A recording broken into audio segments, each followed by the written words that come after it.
Mornings in Springfield always start the same way. The sun slowly creeps out from behind the horizon line, painting the sky a soft pink. I sit on the veranda with a cup of coffee, watching the occasional car and remembering how Mary and I used to love those hours of quiet before the hectic day began. My name is Edward Thompson. I'm 68 years old, and I've been a widower for 12 years. 12 long years without the woman with whom I lived soul to soul for 40 years. Sometimes I think I can still hear her laughter coming from the kitchen or her light footsteps on the creaky floorboards. Mary was the light of my life. Patient, kind, with a wonderful sense of humor and the ability to find joy in the simplest things. We moved to Springfield when I was just starting out in the construction business. The small town in Missouri seemed like the perfect place for a young family. Our only son, David, was born here. What a bright boy he was. Always with a book, always asking questions about how the world works. It's no wonder he chose to become an environmental engineer. David was passionate about making the world a cleaner place. My construction company was thriving. I specialized in green solutions for private homes when it wasn't yet a trend. By the time I retired, I had enough savings to ensure a peaceful old age. But my greatest treasure has always been this house. A 2-story house with a spacious veranda and a garden that Mary cherished like a child. After her death from cancer, I sank into a void. David was my only support, my only reason to get up in the morning. He came every weekend, called almost every day. He was still single at the time, working for a large environmental company in Kansas City, doing projects to clean up industrial areas. "Dad, you need to socialize more," he said. "Why don't you join a retirement club or reconnect with friends?" I nodded, but it made little difference. My interlocutors were the birds in the garden and old photo albums. That had all changed 5 years ago when David met Fiona Harrington. He literally glowed as he talked about a yoga teacher with amazing energy and a special way of looking at the world. I was happy for my son and looked forward to meeting the girl who had so enchanted him. I remember our first meeting. Fiona was attractive, slim with long, dark hair tied in a careless knot and eyes the color of green tea. But that same evening, I felt a chill. Something in her gaze alerted me. She smiled, asked polite questions about my life. But the smile didn't reach her eyes. They remained attentive, assessing. "What a lovely house," she said then, looking around the living room. "And the grounds are so big. It must be hard to keep track of it all by yourself, huh?" There was something in her voice that made me tense. "I manage," I said. Besides, the gardener comes once a week." The wedding was 8 months later. A modest ceremony in the botanical gardens. David was radiant with happiness. Fiona smiled sweetly as she accepted congratulations. I presented them with a large check so they could make a down payment on a house of their own. "That's too generous, Dad," David said then. But I saw Fiona's eyes sparkle at the sight of the check. To my surprise, the young couple didn't buy a separate place.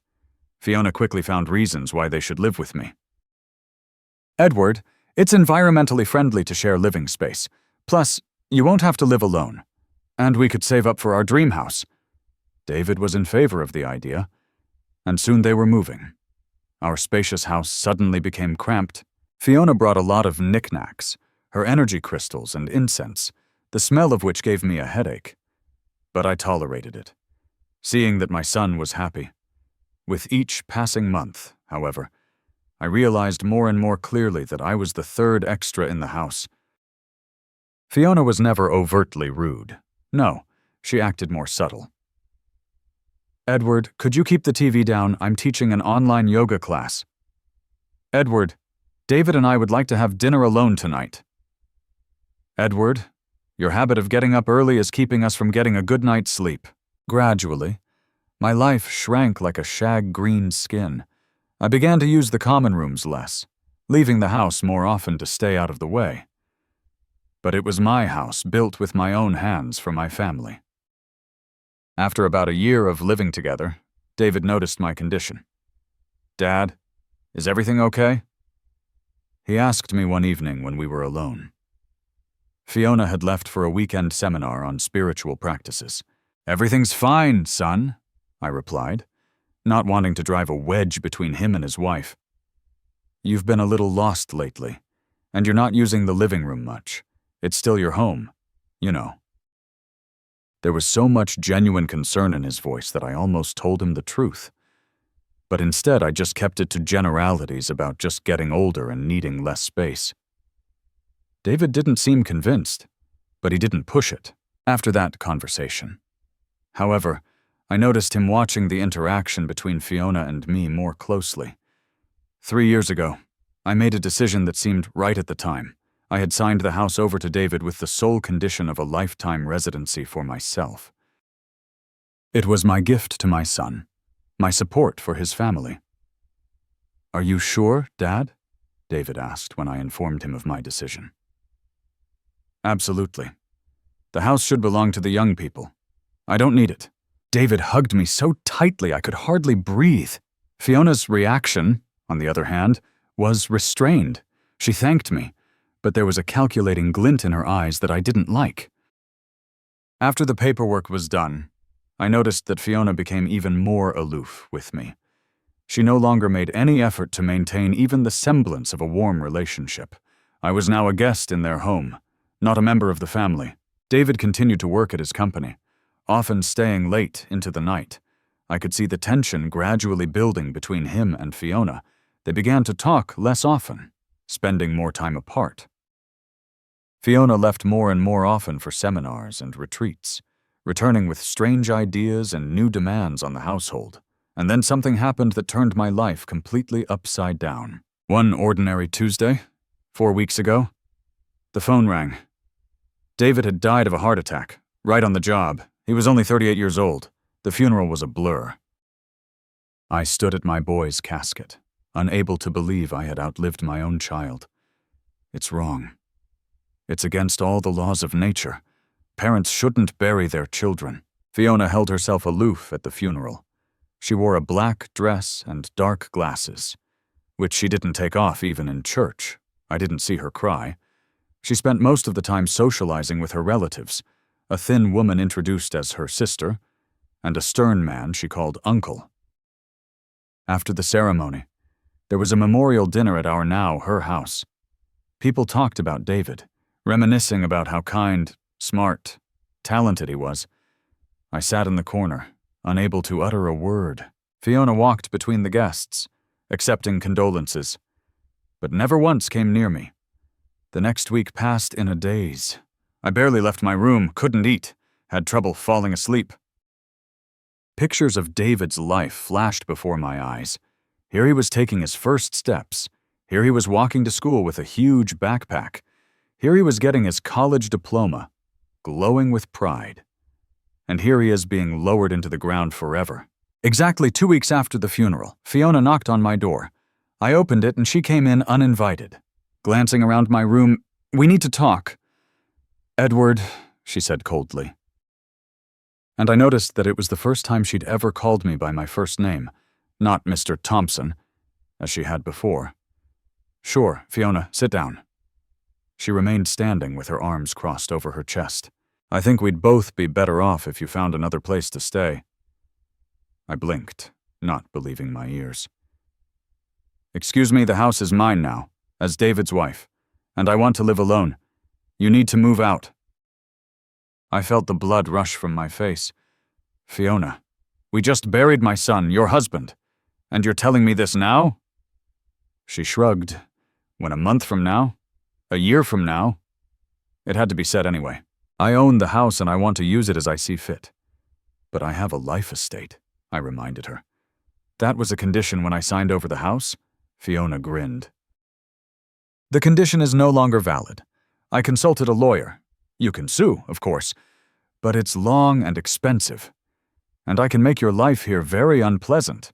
I looked at this woman my son once loved and didn't recognize her. Where had gone the sweet, smiling Fiona who had won my boy's heart?" "You have 2 weeks to move out," she said coldly. I've already contacted a real estate agent, and they can show you some affordable retirement apartments.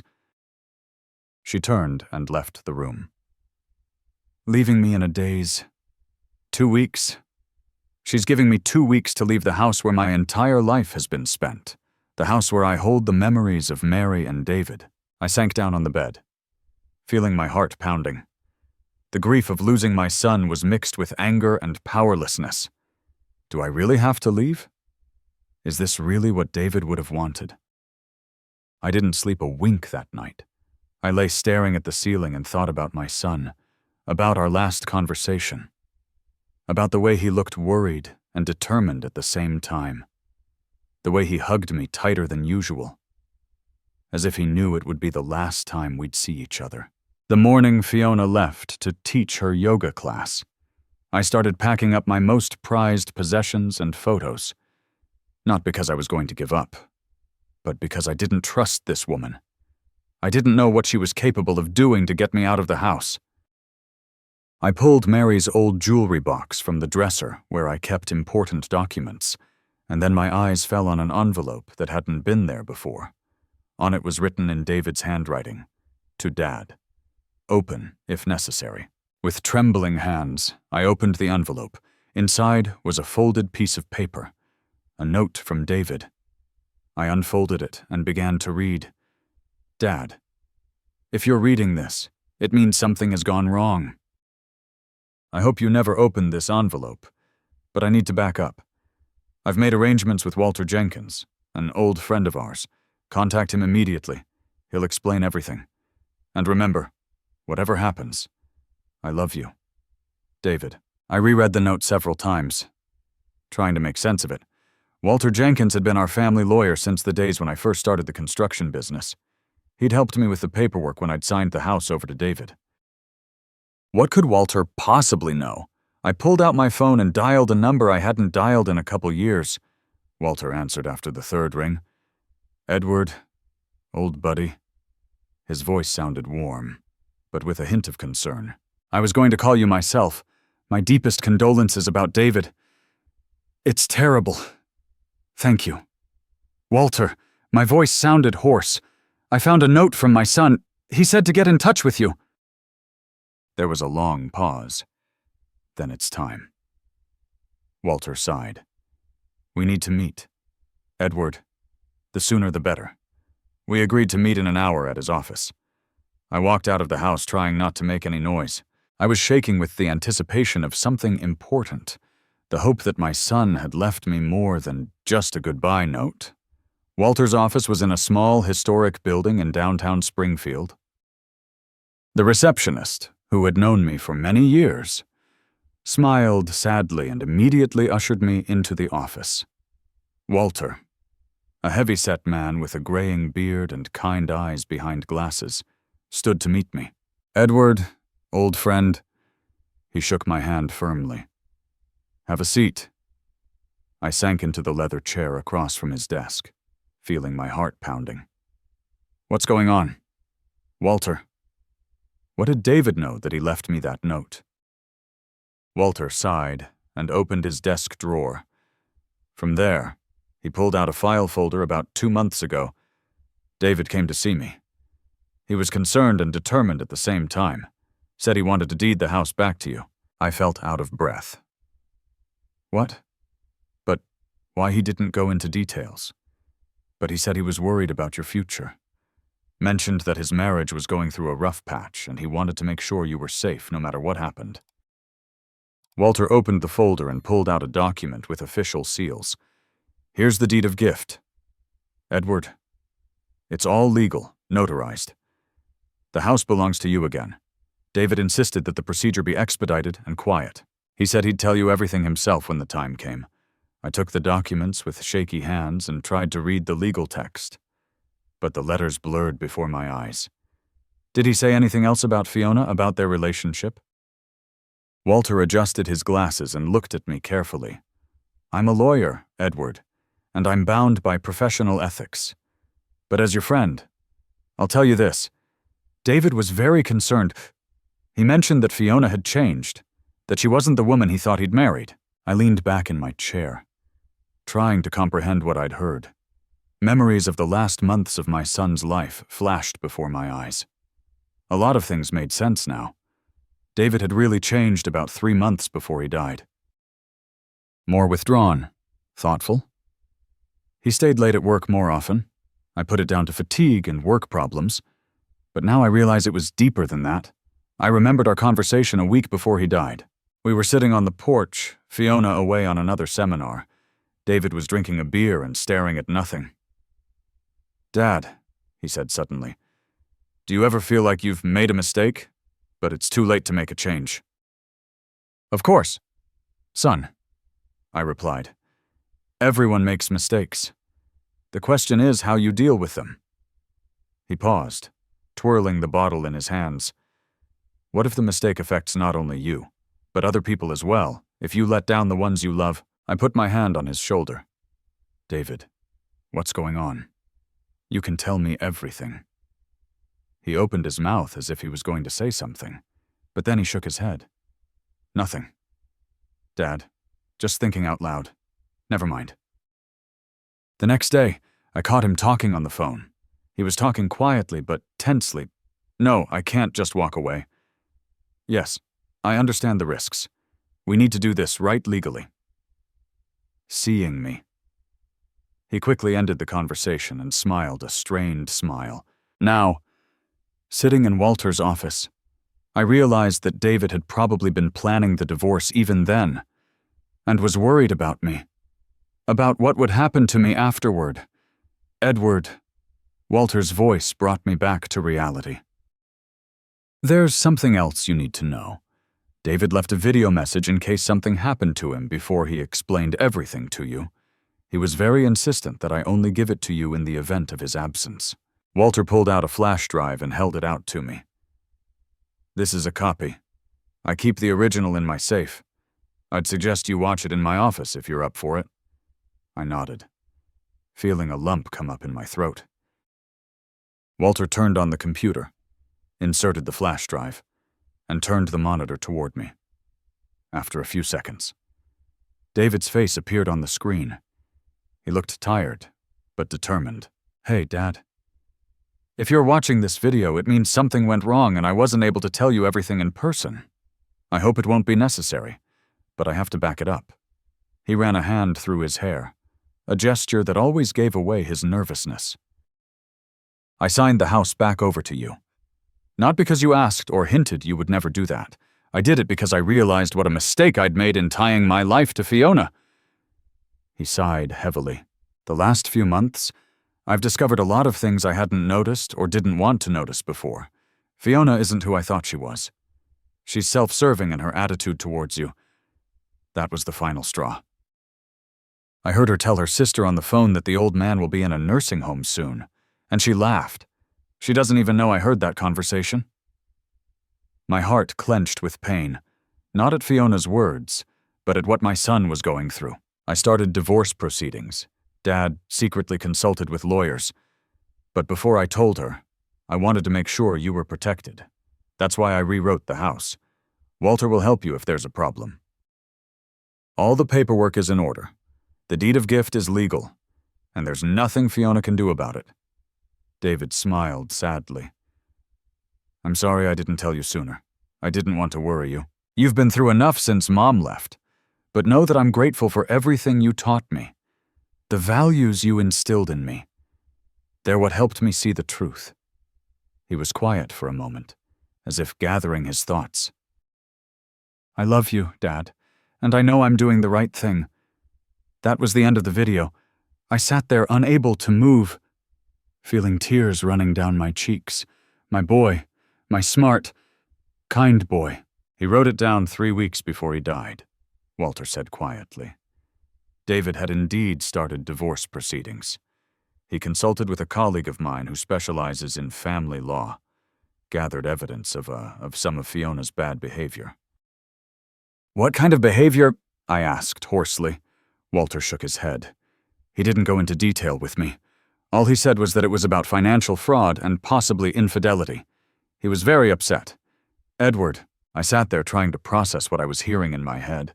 My son was hurting, preparing for a divorce. worrying about me, and he kept it all to himself so he wouldn't worry me. And now he's gone. His heart couldn't take all that stress. What do I do now? Walter. My old friend straightened up in his chair. Legally, the house is all yours. The deed of gift is immaculate. All the taxes are paid. Fiona can't challenge it unless she can prove that David was incapacitated when he signed it, which is impossible since he was medically cleared the same day. I insisted on it myself, anticipating the potential problems. She's already told me to move out in 2 weeks, so she doesn't know about the deed of gift yet. Walter pursed his lips. I wouldn't be surprised if she was planning to sell the house as soon as you left.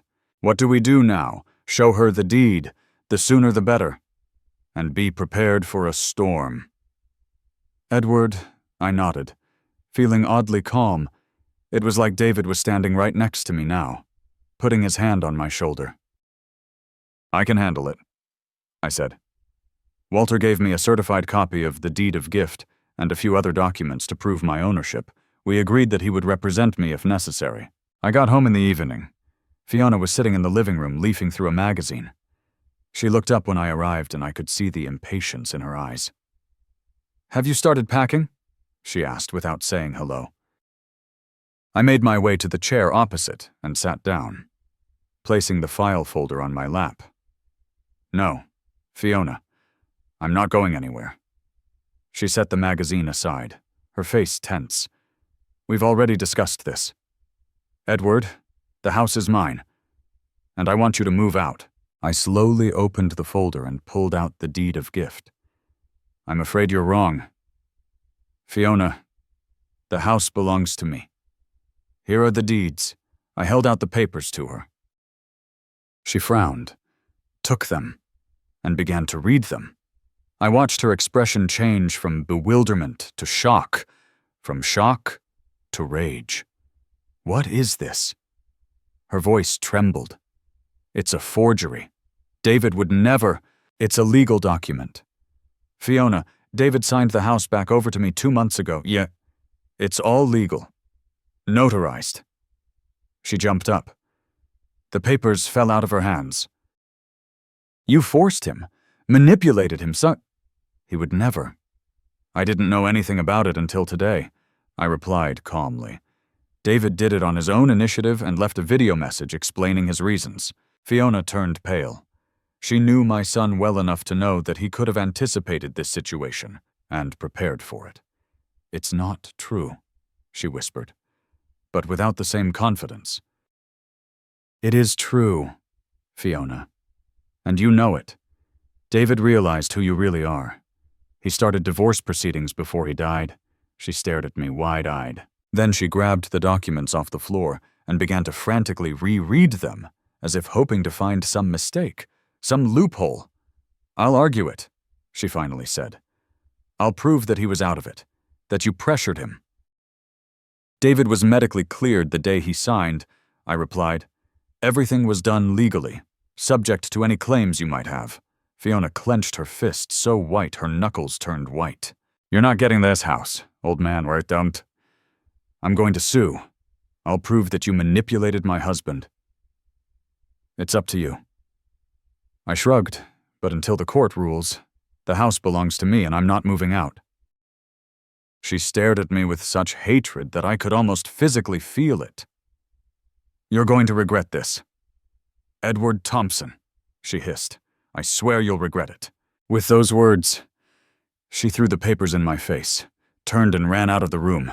I heard the front door slam and then her car started and drove off with a screech of tires. I remained seated in the chair, picking up the scattered papers. A strange calm filled me. I wasn't afraid of Fiona's threats. My son had taken care of me even after his death. His last gift was protection from the woman who had caused him so much pain. I stood up and walked over to the picture of David that stood on the mantelpiece. In it, he was smiling, that open, genuine smile that had appeared less and less often in recent years.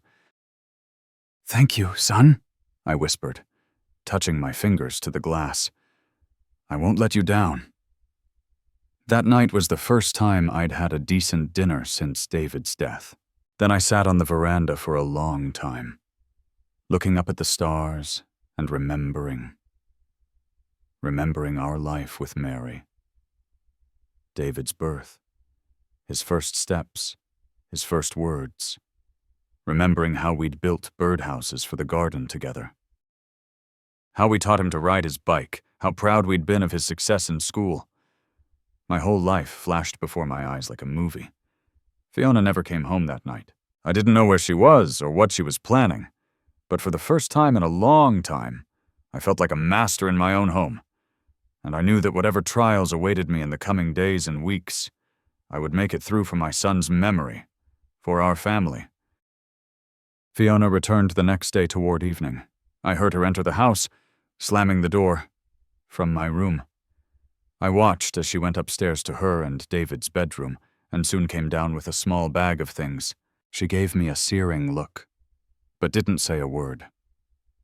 The door slammed, the engine roared, and she disappeared again. I thought it would give me a break, but I was wrong. The very next day, the phone started ringing. First, my cell phone, then my home phone, neighbors, David's friends, even a few of my old buddies in the construction business. Edward, is it true you forged the documents after David died? Gordon Mallory, my neighbor on my right, with whom we sometimes played chess, asked. Thompson, I'm sorry to say this, but Fiona says terrible things about you in the congregation, reported Martha Lewis, an elderly lady from the church choir where Mary once sang. Mr. Thompson, I think you should know that your daughter-in-law is accusing you of real estate fraud. Even Peter Howard, the father of David's classmate, whom we hadn't spoken to in 25 years, called. I patiently explained to everyone that the paperwork was legitimate, that David himself, in his right mind, had signed the house back over to me. Some believed, others doubted, but I could feel the web of rumor and speculation weaving around me. On the fourth day after our confrontation with Fiona, I found an official letter in my mailbox from the law firm of Sterling Bronson and Associates. They notified me that they were representing Fiona Thompson. She continued to use my son's last name, and that she was challenging the validity of the house deed, claiming that the document had been signed when David was under severe emotional stress and unable to make informed decisions.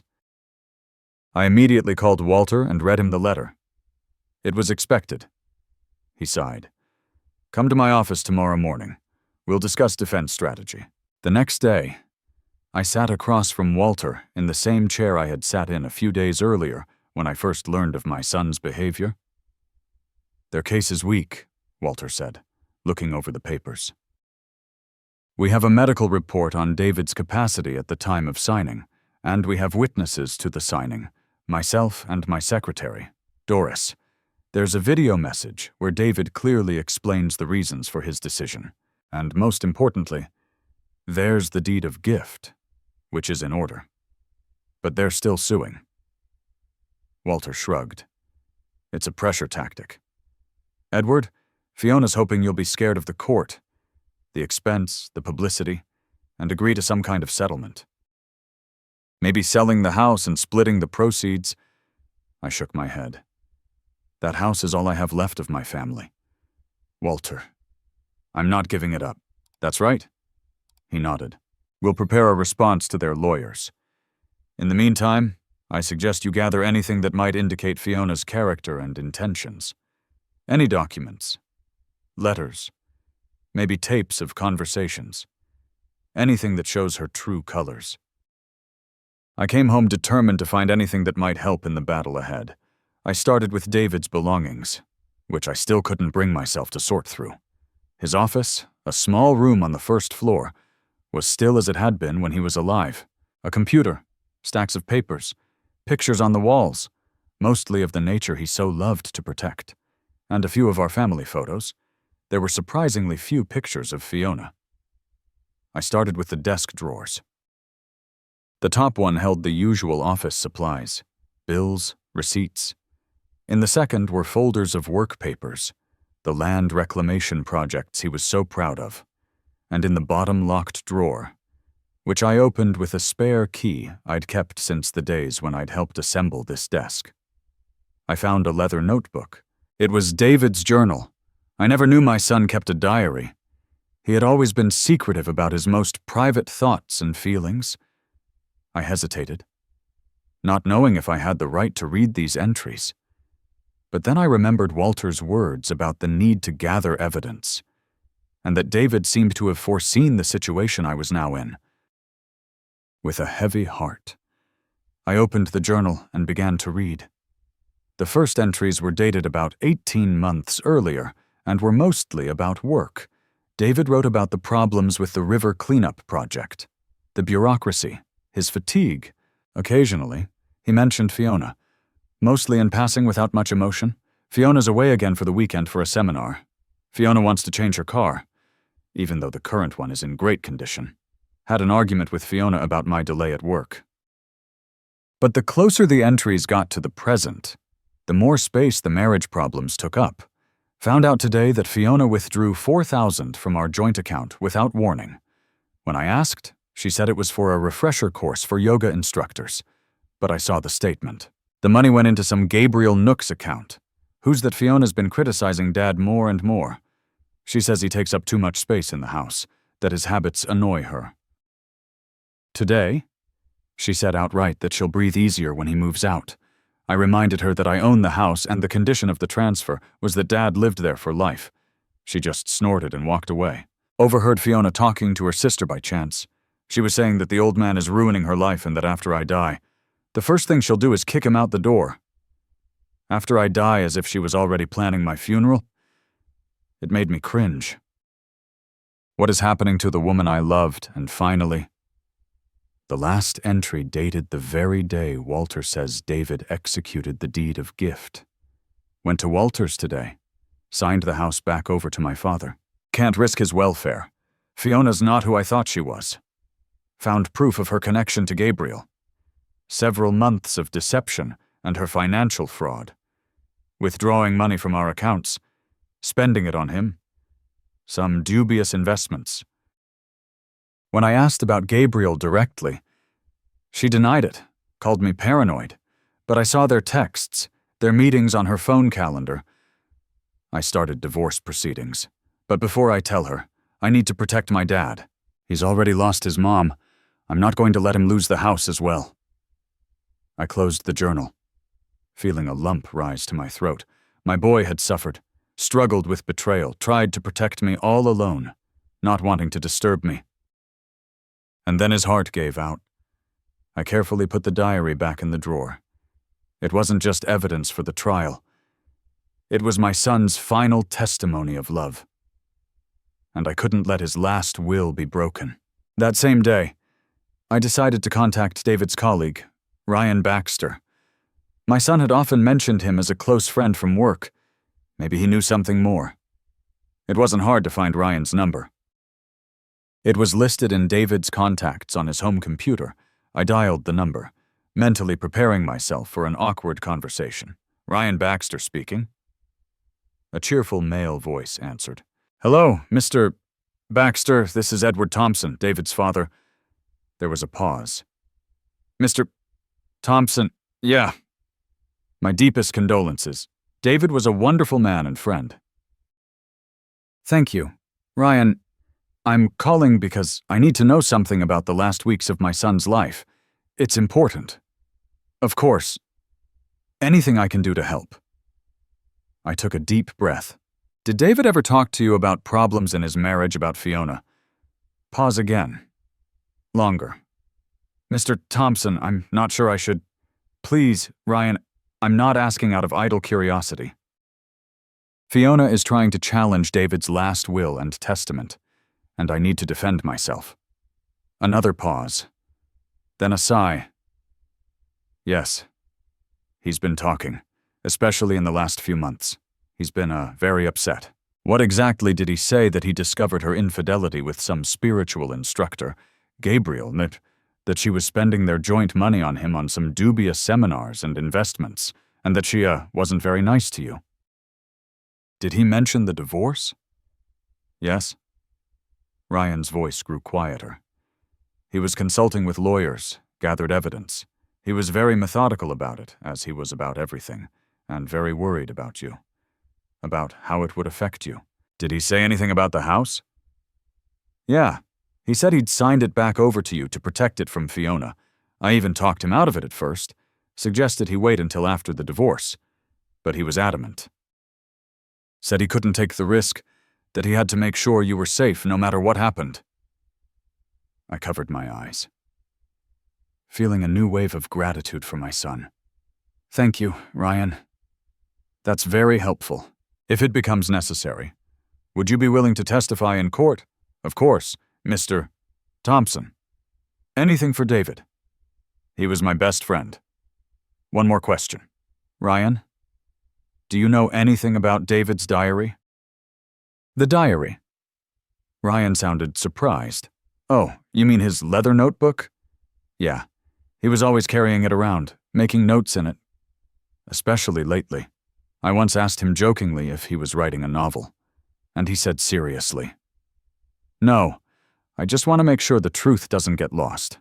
After talking to Ryan, I decided to go through David's diary again more carefully, and I discovered something I hadn't noticed on my first cursory reading.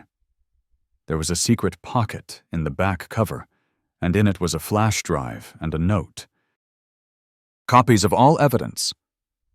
I turned on the computer and inserted the flash drive. On it were folders of files neatly sorted by date. Screenshots of correspondence between Fiona and someone named Gabriel.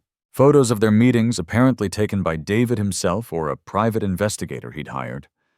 Bank statements showing strange transactions and, most shocking of all, audio recordings of Fiona's conversations with her sister and this Gabriel. I opened one of the audio files and heard Fiona's voice. It's just the old man getting on my nerves, always walking around with his mournful look, reminiscing about his wife, like he's the only one who's lost a loved one. And the house is in David's name only on the condition that his daddy can live there until he dies. Can you believe that he could live another 25 years? 25 years I have to put up with him in our house. Sister's voice. What does David say? David adores his daddy. Thinks he's the wisest man in the world. It's making me sick, but that's okay. I'm slowly building tension between them. And then when the time comes, what are you talking about, Fiona? A chuckle. Nothing in particular. Sis, it's just that Edward isn't getting any younger, and old people belong in nursing homes. And if he suddenly becomes incapacitated... I turned off the tape, feeling myself flushed with anger. Now I understood why David had been so concerned, why he'd been in such a hurry to get the house reissued. I gathered up all the materials I'd found, the diary, the flash drive, printed out the most important documents, and called Walter. I found proof. I said, a lot of evidence. Good. Walter sounded pleased. Bring it back tomorrow. My team and I will review the material and prepare to meet with Fiona's lawyers. Does she know what we found? Not yet. And it's best she doesn't until she does. The element of surprise could play right into our hands. I couldn't sleep for a long time that night. Thoughts of David, of his suffering, of Fiona's betrayal. I couldn't rest. I went out onto the veranda where my son and I often sat talking about everything. The stars shone brightly in the Missouri night sky. I won't let you down, son, I thought as I looked at the constellations that David so loved to show me. Your final gift will not be in vain. The next morning, as I was about to take the materials to Walter, I got a call from Martha Lewis, the lady from the church choir. Edward, honey, I have to warn you. Fiona's been going around the neighborhood saying horrible things, that you forced David to sign the papers, that you threatened to evict them both if he didn't agree, that you took advantage of his illness. Illness, I interjected. What are you talking about, Martha? She claims that David was depressed, that he was taking strong antidepressants that were affecting his judgment, and that you took advantage of that. I felt anger boiling up inside me. David had never suffered from depression, never taken antidepressants. It was a pure lie. Martha, It's not true. David didn't have any mental problems. He was completely healthy and capable. That's what I thought, Martha sighed. But Fiona is very persuasive, and she's hired a lawyer from a big firm in Kansas City. She came to see me this morning with some young man asking me to sign a witness statement about your strange behavior after Mary's death. I, of course, declined, but I'm afraid not all the neighbors will be so squeamish. I thanked Martha for the warning and immediately called Walter, telling him about Fiona's new tactics. It's to be expected, he said.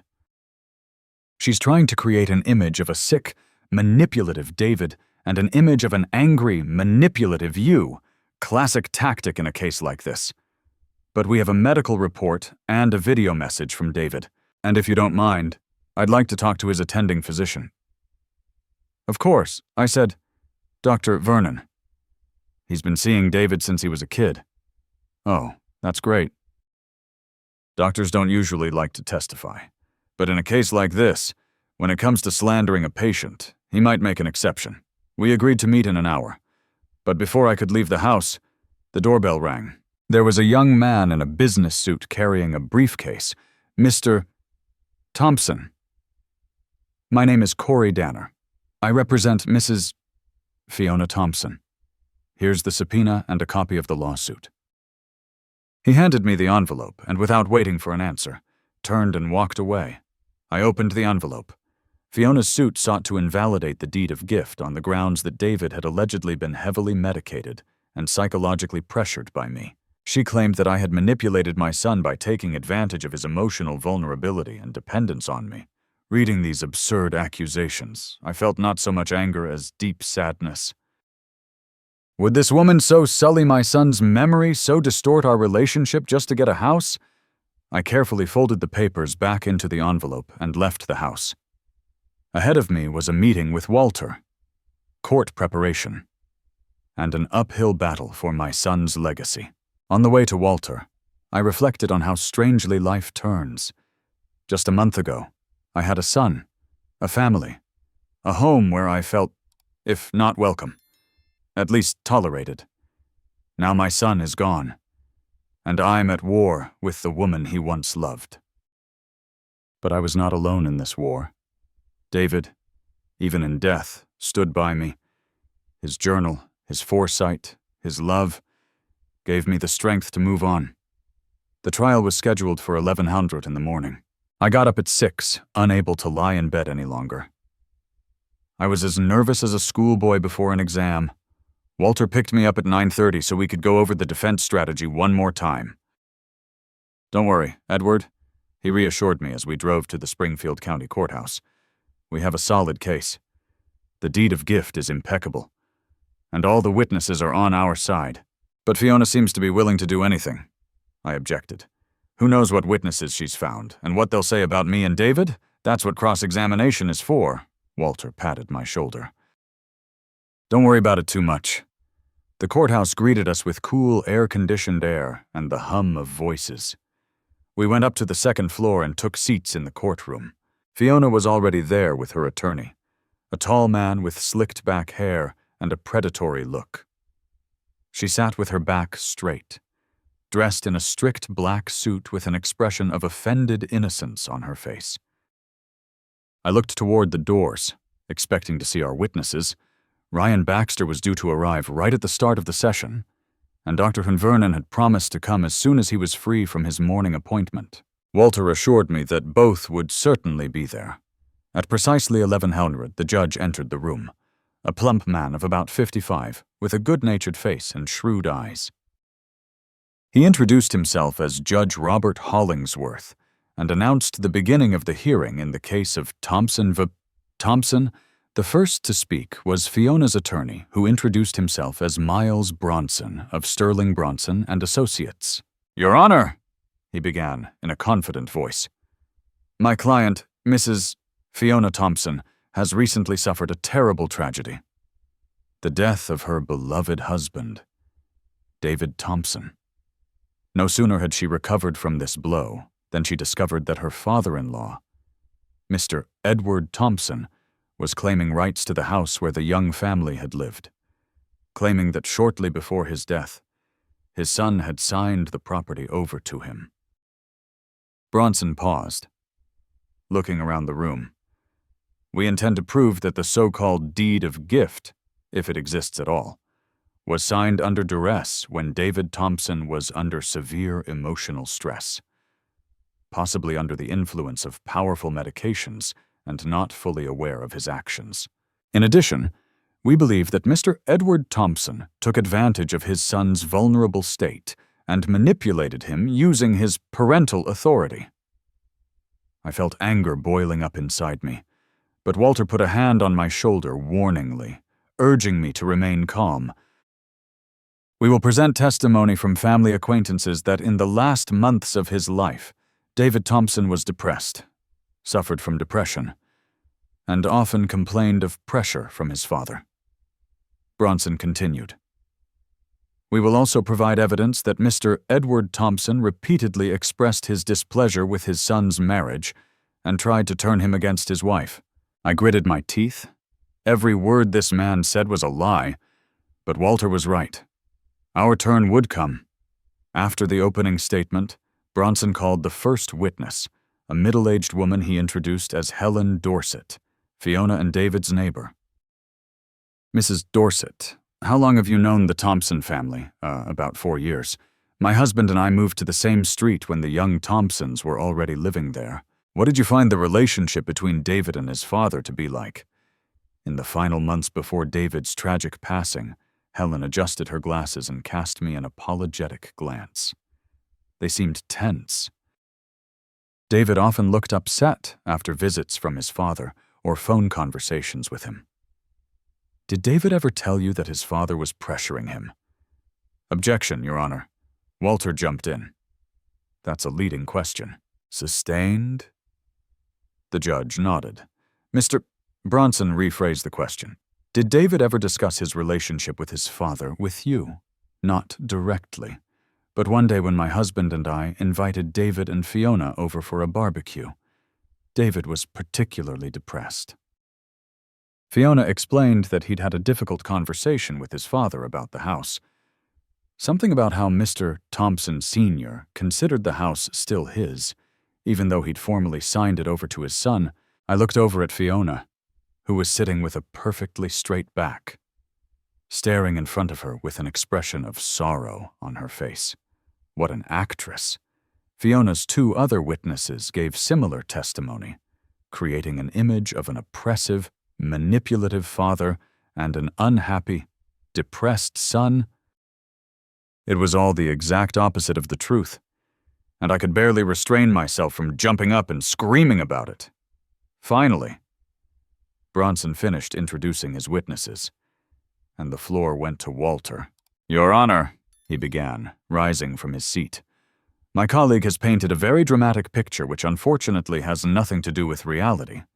We are going to present you with the real facts today, backed up not by speculation and rumors, but by concrete evidence and testimony from people who knew David Thompson intimately. He paused, giving the words a chance to reach the judge. The first witness I would like to call is Dr. Oscar Vernon, the Thompsons' family physician who has observed David since he was a child. Dr. Vernon, an elderly man with a neat gray beard and kind eyes, made his way to the witness stand. After the oath was administered, Walter began his questioning. Dr. Tut Vernon, how long had you known David Thompson? Since he was born. I was the Thompsons' family physician for over 40 years. When was the last time you saw David before he died? 3 weeks before he passed. He came in for a routine checkup. What was his physical and mental condition physically? He was in great shape for his age. His blood pressure was normal. His labs were fine. Mentally, he was collected, focused, adequate. I didn't see any signs of depression or anxiety. Did you ever prescribe David antidepressants or other psychotropic medications? Never. It wasn't necessary. Thank you. Doctor, one more question. About 2 months before David's death, you conducted a medical evaluation of David's competency. Could you tell the court about that, Dr.? Vernon nodded.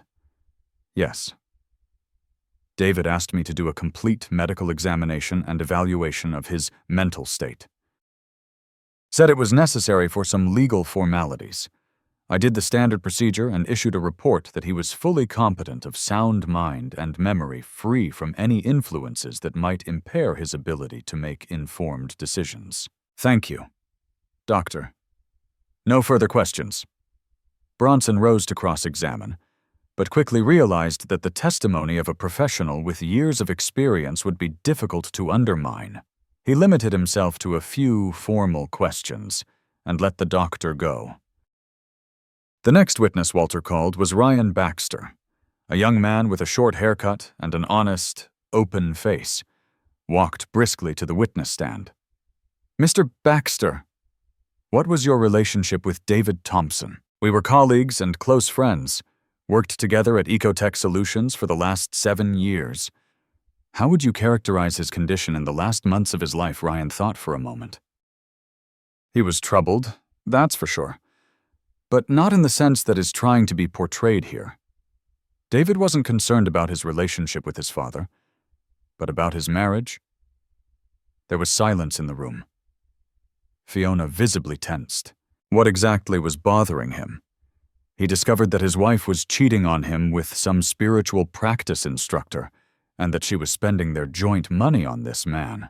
There was a whisper in the room. Fiona whispered something fiercely in her lawyer's ear. Did David share his plans for the future with you? Yes. He was planning a divorce, consulting lawyers, gathering evidence of Fiona's infidelity and financial fraud, and he was very concerned about his father. What do you mean worried? David said that Fiona hated his father, considered him a nuisance, and wanted him out of the house. He was afraid that once the divorce proceedings started, she'd retaliate, including through his father. That's why he decided to sign the house back over. Did he tell you about this decision? Yes, he told me directly that he'd signed over the deed to his father. I even discouraged him at first. Told him to wait until after the divorce. But David was adamant. He said he had to be sure his father would be all right no matter what happened. Bronson jumped up from his seat. Objection, Your Honor. These are all unsubstantiated allegations. We have no proof that such conversations actually took place. Your Honor, Walter replied calmly. We do have such evidence. With the court's permission, I would like to introduce David Thompson's personal diary discovered by his father after his son's death. The judge nodded, and Walter handed the diary to the bailiff. In this diary, Walter continued, David details his deteriorating relationship with his wife, his suspicions, later confirmed, of her infidelity and financial fraud, and his decision to sign the house back over to his father to protect him. The judge went through the diary carefully, lingering on the bookmarked pages. The court accepts the diary as evidence, he finally said. Mr. Bronson, you may continue to cross-examine the witness. Bronson, clearly knocked out, began asking Ryan questions in an attempt to undermine his credibility with the court. Weren't he and David just drinking buddies? Was he not exaggerating the closeness of their friendship? Did he have no personal grudge against Fiona? Ryan answered calmly and confidently, not giving in to provocation. After his questioning, Walter called me as a witness. Sitting on the witness stand, I talked about our relationship with our son, how he had changed in recent months, the conversation on the veranda, how I had found the diary and the flash drive with the evidence. Mr.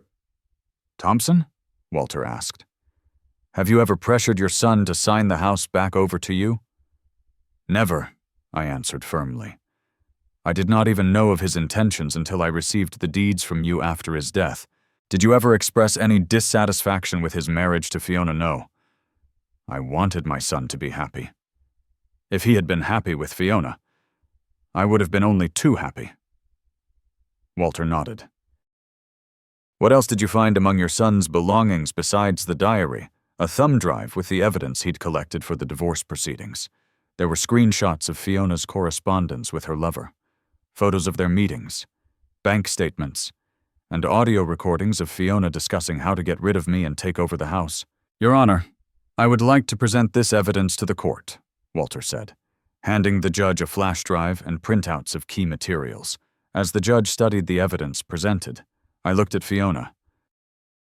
She had turned pale and was frantically whispering something to her attorney, who looked increasingly worried. "The court accepts these materials as evidence," Judge Hollingsworth said. "Mr. Bronson, your cross-examination."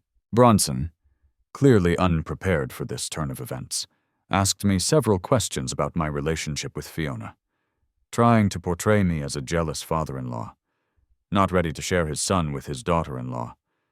But his questions sounded unconvincing, especially in the face of the evidence presented. After my testimony, Walter called the last witness himself. He recounted how David had come to him asking him to execute the deed of gift, how he had insisted on a medical examination to eliminate any doubt about his capacity, and how he had left a video message in the event of his death. "Your Honor, I would like to present this video message to the court," Walter said, handing the judge another flash drive. A screen was set up, and everyone in the room saw David, pale but determined, explaining his motives, his concern for me, his disappointment in his wife, and his decision. There was silence in the room after the video was viewed. Fiona lowered her head, her shoulders shaking, whether from sobs or rage. "Mr. Bronson," the judge addressed Fiona's lawyer, "do you have any questions for the witness?" Bronson rose slowly. "No, Your Honor. In that case, I will recess the court to review all the evidence presented. The trial will resume in 3 weeks. Same time." He struck the gavel, and the session was adjourned. As I left the courtroom, I noticed Fiona saying something vehemently to her attorney. She threw me a hateful look and quickly walked out the side door. "It went even better than I expected," Walter said as we left the courthouse. "The judge is clearly impressed with our evidence. I'm pretty sure the ruling will be in our favor." "Thank you, old friend." I shook his hand. "I couldn't have done it without you." "Thank your son, Edward. He's got it all figured out. We agreed to meet in a few days to discuss further strategy, and I went home. That evening, I got a call from Walter. "Edward, I just got word that Fiona fired Bronson. Apparently, she's looking for a new lawyer or dropping the suit altogether. Is that good news?" "More like cautiously optimistic, but I'd advise you to be especially careful in the coming days. Fiona's backed into a corner, which makes her unpredictable." "What do you mean?" "She may try to, get or destroy some evidence. Do you have an alarm system in your house?" "No. Never needed one." "I'd recommend at least a rudimentary security camera for your own safety and in case she tries to break in while you're away." I thought about David's diary, the evidence flash drive, the video message. We had copies of all that stuff, but I kept the originals at home. "Okay, Walter, I'll get on it tomorrow." The next day, I bought a set of wireless surveillance cameras from a local electronics store and installed them at the front door, the back door, and in the hallway leading to David's office where all the documents were kept. The cameras were connected to my smartphone, and I could see what was going on in the house at any moment. 4 days passed. Fiona hadn't shown up, and I was beginning to think Walter's fears were in vain. Perhaps she had simply decided to drop the suit and seek happiness elsewhere. That evening, I was to meet Walter in town to discuss some details of our defense. As I left the house, I double-checked to make sure the doors were locked, and I took David's journal and flash drive with me just in case. Walter and I had dinner at a small restaurant and discussed the upcoming meeting. He was confident of our victory, but still advised us to be prepared for the unexpected. Returning home around 10:00 p.m., I received a notification from the surveillance camera app, motion detected at the back door. I parked around the corner and opened the app. The screen clearly showed Fiona trying to open the back door with some kind of lockpick-like tool. I immediately called the police and reported the attempted break-in. Then I called Walter. "You were right. I said she's trying to break into the house. I called the police." "Stay where you are," Walter advised. "Don't confront her. Let the police handle it." I sat in the car watching through the app as Fiona finally managed the lock and entered the house. The camera showed her walking quickly through the kitchen, looking around and heading straight for David's office. There, she began frantically rummaging through desk drawers and cabinets, throwing papers and books around. A few minutes later, the police arrived. 2 officers in a patrol car with blinkers. I got out of my car and approached them, explaining the situation. We walked up to the house together. One of the officers knocked on the door. "Springfield Police, open up." There was a rumble inside, as if something had fallen. A few seconds later, the door opened and Fiona appeared on the doorstep, disheveled and clearly frightened. "What is it, officer?" "Ma'am, we've had a report of trespassing in this house." The policeman said, "This is my house." Fiona exclaimed, "I used to live here with my husband." "The house belongs to me," I said calmly, showing the papers I'd always carried with me since this story started. "And I have a videotape of this woman breaking in the back door." The officers looked at each other. "Ma'am, you're going to have to come with us to the station to testify." Fiona went pale. "You have no right. This is a misunderstanding. I just came to get my things." "Through the back door with a lockpick," said the second officer who was examining the door. "And why were you in the study and not in the bedroom where your things should be?" Fiona started to mumble something, but the officers had already locked the handcuffs on her wrists and were reading her rights. "Can you send me the video of the break-in?" The first officer asked me. "Sure." I nodded. "They're stored in the cloud. I'll send them right away." The cops led Fiona away, who glared at me fiercely over her shoulder. I entered the house and looked around the study. Papers were strewn everywhere. Books had been thrown off the shelves. Drawers pulled out. It was obvious she was looking for the journal and the flash drive, but she couldn't find them because I had them with me. I called Walter and told him what had happened. "Great," he said. "It's another nail in the coffin of her lawsuit. Trespassing. Attempted destruction of evidence. The judge will be thrilled." The next morning, I went to the police station to give a formal statement about the break-in. The officer taking the statement said Fiona had spent the night in a cell and was released on bail in the morning. She faces charges of trespassing and attempted theft or destruction of personal property. "Do you want to proceed with the case?" The officer asked. "Or are you ready to withdraw the plea?" I thought of David, of his suffering, of his last will. "Continue," I said firmly. "This is not just a hack. This is an attempt to destroy my son's memory and devalue his last will." The officer nodded understandingly and continued filling out the paperwork. When I returned home, I found another letter from the lawyers, this time from a new firm, Jameson Frost and Company. They advised that they were now representing Fiona Thompson in a contested deed of gift case and asked that the next court hearing be postponed to a later date due to the need to review the case file. I gave the letter to Walter and he said this is a standard delaying tactic. They realized they were losing and now they're trying to buy time, he explained. Maybe they're hoping you'll get tired and settle or that some evidence will disappear. Witnesses will change their minds. But we're not going to give them that opportunity. The day of the final trial was clear and cool. Autumn in Springfield was always my favorite time of year. The leaves turning golden and purple, the air fresh and clear. Mary loved fall. David did too. I put on my only decent suit. The same one I'd worn to my son's wedding. I tied my tie with trembling hands. Today, everything was going to be decided. Today, the truth was going to prevail. Walter picked me up just like last time. In the car, he went over our files one more time. "The videotape of Fiona's break-in is our trump card," he said, closing the folder. "It's not just proof of her dirty ways. It's proof that she knew the evidence against her existed and was trying to destroy it." I nodded, looking out the window at the streets floating by. Strangely, I didn't feel any hatred or even anger toward Fiona, just tiredness and a longing for this to be over. "Do you think she'll show up in court?" I asked.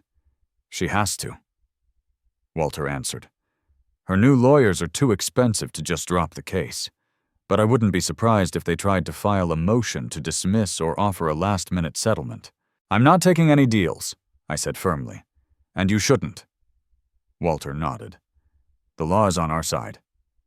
The courthouse was crowded. It appeared that our case had resonated in the small town. A lot of people knew our family, knew David.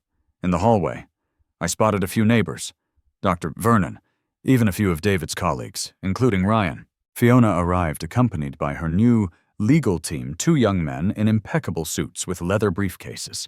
She didn't glance in my direction, keeping a straight face with an expression of offended dignity. As Judge Hollingsworth entered the room and everyone took their seats, one of Fiona's new lawyers, who introduced himself as Jeffrey Jameson, took the stand first. "Your Honor, before we proceed, I would like to make a motion to dismiss for lack of subject matter." The judge raised an eyebrow. "Explain." "Mr. Jameson, my client, Mrs.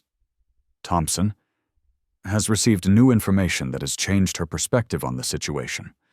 She's prepared to accept the validity of the deed of gift and withdraw her suit, provided Mr. Thompson doesn't press charges of trespassing." Walter immediately rose to the occasion. "Your Honor, my client will not agree to those terms.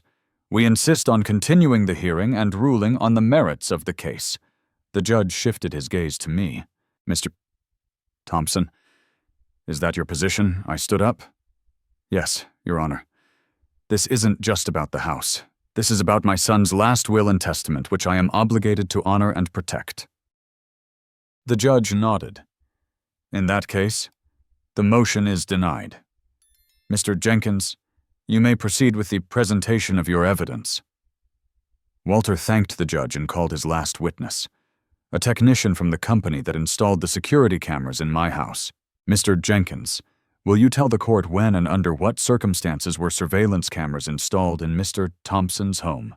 The young man, nervously adjusting his tie, told how I went to their store, explained the situation, and asked them to install a rudimentary surveillance system. "It's a standard home security kit," he explained. "Wireless cameras with motion sensors, cloud storage, and when exactly were these cameras installed 5 days before the break-in incident?" "Thank you. Tell me, is it possible to tamper with or alter the footage from these cameras?" "No, sir, The system automatically records timestamps, and any tampering would be visible to forensics. In addition, all recordings are saved in encrypted form in cloud storage, access to which is password protected." Walter thanked the witness and turned to the judge. "Your Honor, with the court's permission, I would like to introduce the video of Mrs. Fiona Thompson's unlawful entry into my client's home." The judge granted permission, and the surveillance video appeared on the screen in the courtroom. Everyone present saw Fiona approach the back door of the house, look around, take out a tool, and begin to manipulate the lock. Then, already inside the house, she walked quickly through the kitchen straight to David's office, where she began frantically rifling through papers, pulling out drawers, going through folders, obviously looking for something. There was complete silence in the room. Even Fiona's lawyers looked discouraged. She herself sat with her head down, hands clasped in her lap. "Your Honor," Walter continued after the tape had ended, "this videotape clearly demonstrates that Mrs. Thompson was aware of the existence of documents that threatened her position in this case and attempted to locate and likely destroy them. Not only is this a criminal offense for which she has already been charged, but it is also direct evidence of her bad faith in this civil proceeding." Jameson jumped up from his seat. "Your Honor, we cannot comment on this record because we have not had an opportunity to review it in advance. We ask for a recess to consult with our client." The judge agreed to grant 20 minutes, and everyone in the trial left the room. In the hallway, I could see Fiona and her attorneys talking animatedly about something off to the side. It was clear from their gestures and facial expressions that the conversation wasn't easy. When the trial resumed, Jameson looked noticeably less confident. Your Honor, given the new circumstances, my client is prepared to withdraw her lawsuit without conditions. The judge looked at Fiona. Mrs. Thompson, do you affirm that ruling? Fiona looked up, her eyes filled with defeat mixed with rage. Yes, Your Honor. Judge Hollingsworth nodded. In that case, I'm ready to rule. The court recognizes the validity of a gift from David Thompson to his father, Edward Thompson. The house located at 456 Oak Street, Springfield, Missouri, is recognized as the property of Edward Thompson. The suit of Mrs. Fiona Thompson is dismissed. Court costs are awarded to the plaintiff. He struck the gavel, and the hall rumbled with muffled conversations. Fiona jumped up from her seat, threw a searing glance in my direction, and quickly headed for the exit without waiting for her lawyers. Those hurried after her, gathering papers. Walter put his hand on my shoulder.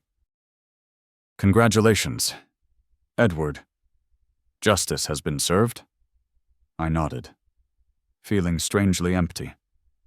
The victory hadn't brought the joy I'd hoped for. After all, this battle wouldn't bring my son back to me. People came up to us, neighbors, acquaintances, David's colleagues. They shook my hand, expressed their support, said they'd always known what a wonderful man David was, and how glad they were that the truth had prevailed. Mr. Thompson, an elderly lady I vaguely remembered as a neighbor 2 houses down, approached me. I want to apologize.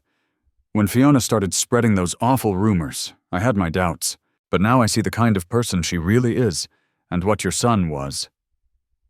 I'm so sorry for your loss. Thank you. I nodded. Dr. Vernon shook my hand firmly. David would be proud of you. Edward, you stood up to his last will and testament. Ryan Baxter came up last. Mr. Thompson, I'm glad justice has been served. David would have been pleased. If you ever need help, any help, just give me a call. I thanked everyone, but felt drained and tired. Finally, when everyone had dispersed, Walter and I walked out of the courthouse. What now? I asked, looking at the busy street in front of us. Now, Walter answered. You go on with your life. Edward, just as David would have wanted you to. I walked back into the house that was now officially and irrevocably mine. It seemed so empty, so quiet. David's room, his study, his belongings, all reminded me of the son I had lost. And yet I felt his presence, his support. The next weeks passed in peace and quiet. Fiona never showed up again.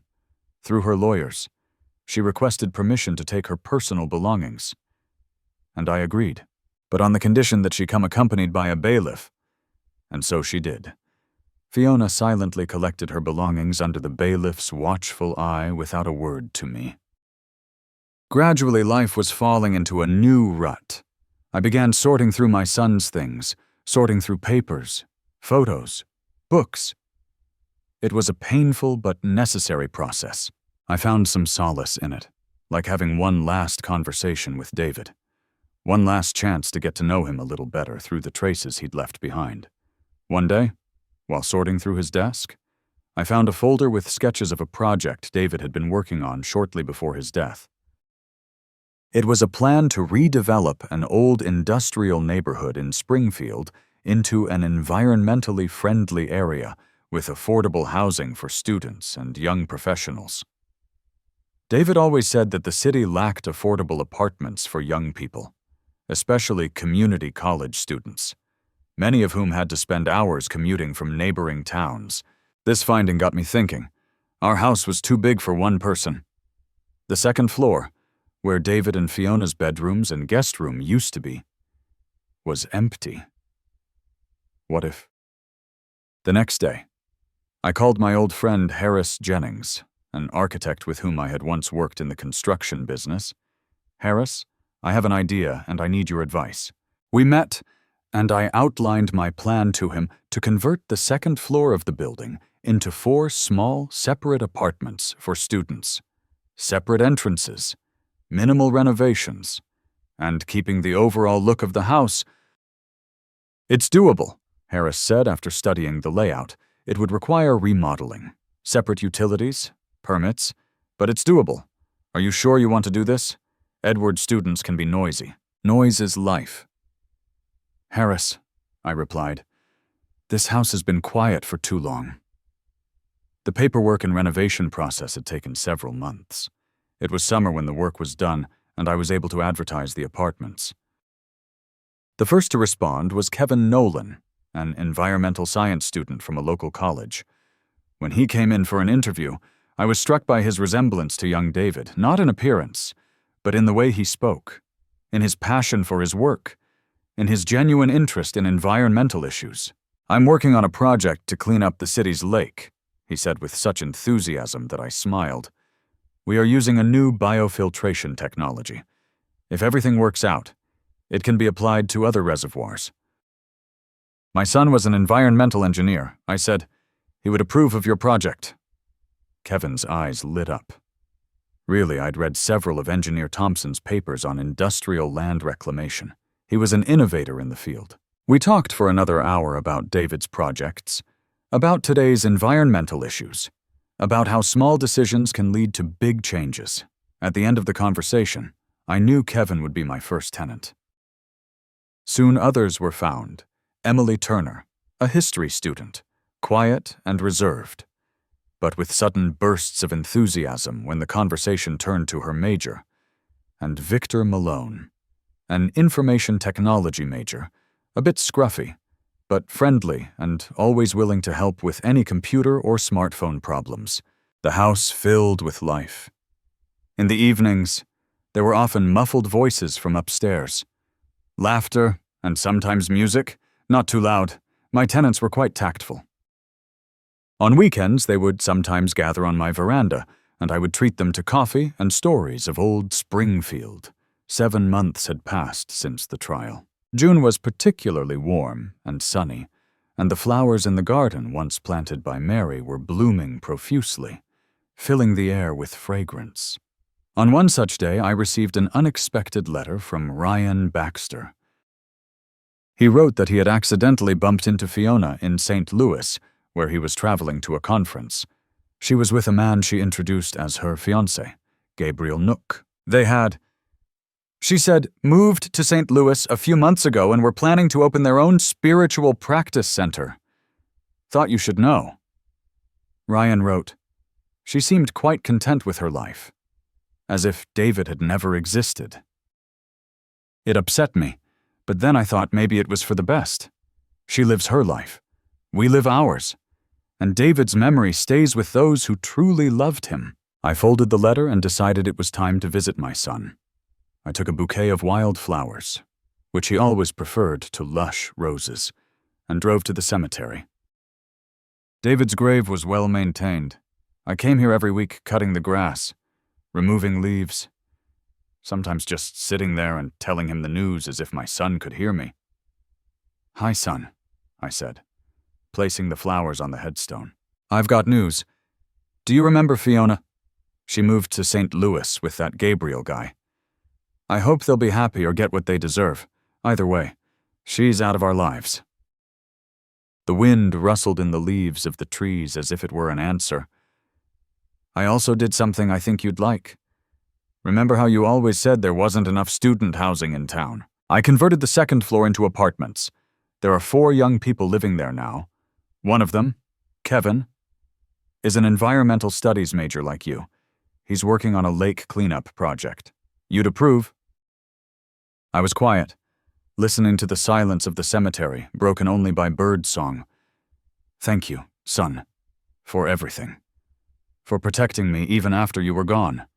For being who you were. I miss you every day. But now I know I can move on.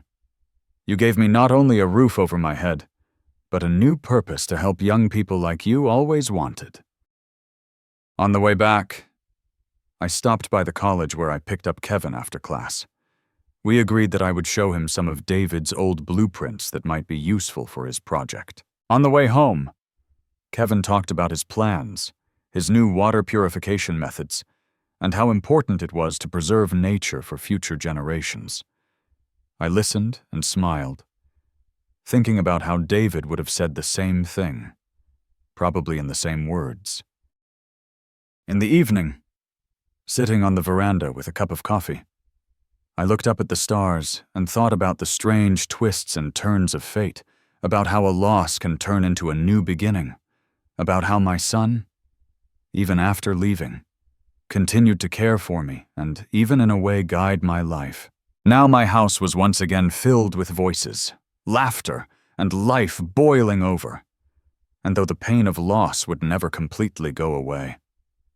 I knew that David would have approved of my choices, approved that his home had become a haven for those who strove for knowledge and a better future, as he himself had once done. That night, for the first time in a long time, I fell asleep with a light heart. Without nightmares or troubling thoughts, I dreamed of David, smiling, calm, standing on the lake shore with a fishing rod. Just like when we used to go fishing on weekends as kids, he turned to me and said, "That's right, Dad. It's just the way it's supposed to be." When I woke up in the morning, I felt peaceful. Life went on. Not the same life as before, but still a life in which there was room for both the memory of the past and hope for the future. From upstairs came the muffled voices of my tenants going to class. I went downstairs to make coffee. The day promised to be good, and so did all the days that followed. I no longer felt like a lonely old man lost in a house that was too big. I was a man with a purpose, with a new family, not by blood, but by spirit. And I knew that David, wherever he was now, approved of that. Every evening, sitting on the veranda, I would mentally talk to my son, telling him about my business, my new charges, as I called the students, my plans for the future, and though he could not answer, I felt his presence in every corner of the house, in every rustle of leaves in the garden, in every ray of sunlight coming through the window. His last gift.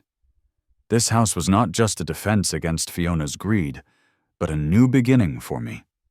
A life where I could carry on my son's work, helping young people, giving them a piece of the wisdom and kindness I'd once invested in David. And when Kevin, excited and happy, came running in to tell me that his lake cleanup project had been approved and a grant had been awarded for implementation, I felt that somewhere out there beyond our comprehension, David was smiling at the sight of it all. Life went on, and there was still room in it for love, hope, and new beginnings, even for a 68-year-old widower who had lost his only son. Sometimes sitting in the quiet of my room, I would reread David's journal, tracing his journey from happy newlywed to disappointed husband, from trusting man to one who had to make a difficult decision to protect his father, and each time I thanked him for that final gift. Not only for the house, but for the lesson of love and care he taught me by his act. Fiona and her new fiancé faded into the distance as if they had never been in our lives. I'd heard that their spiritual practice center in St. Louis wasn't doing well. Too much competition. Too little real substance, but I didn't care about that. I didn't wish them harm, but I didn't wish them well either. Just that they lived their lives far away from me and the memory of David. I, on the other hand, had found a new vocation. In addition to renting apartments to students, I started helping Kevin with his environmental project, not as a specialist, of course, but as a person with experience in construction and organization. We went to the lake together, discussed the layout of the biofilters, and I advised him on how to interact with contractors. "You remind me of my grandfather," Kevin once said. He too was always willing to help, to share his experience. Thanks to people like you, young people have someone to learn from. Those words touched me to the core. I had never thought of myself as someone to learn from. But now, in this new chapter of my life, I began to realize that decades of experience can indeed be useful to someone else. Emily, my history student, often asked me to tell her what Springfield was like in the 60s and 70s.